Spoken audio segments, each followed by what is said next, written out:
The Obama administration, the idea had come up in DHS, and Secretary Johnson had said that they would not separate children from their parents. It was inhumane. It was very clear to me that I was not going to win any arguments.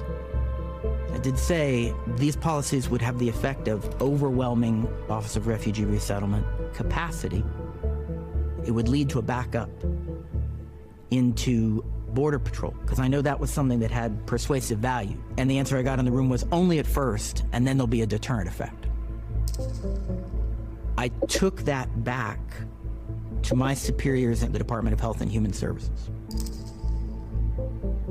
I spent a little bit of time talking about how it would be harmful to children, but frankly, I didn't spend as much time on that as I did on how it would be harmful to the program,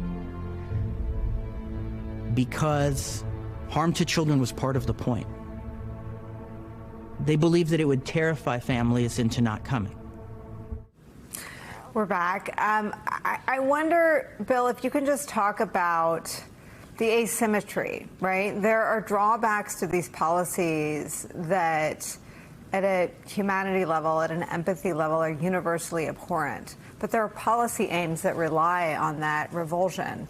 And I wonder how you outmaneuver policies designed to have the emotional impact they're having and still protect people, if that makes sense. Yeah, I think this is an excellent point. What we saw during the Trump administration is that absolutely the cruelty was the point, and that much of the immigration enforcement tools selected by former President Trump were meant to be visible and were meant to be deterrents. And we saw this certainly in the family separation crisis on the Texas-Mexico border, but we saw it also in the worksite raids that happened in summer of 2018 at the same time. They were meant to be visible spectacles that change the behavior of immigrant communities at the same time as gathering energy among his base. Trump originally also proposed the border wall, but saw that to be too expensive and too laborious, so saw types of immigration enforcement that he could engage in smaller, momentary, such as child separation and raids, and smaller momentary pockets throughout the country. This was certainly part of the point. To your question, what do we do about these policies that are meant to be visible? We can often combat them by telling stories and doing what we can to be visible about their impacts, right, on the other side of this.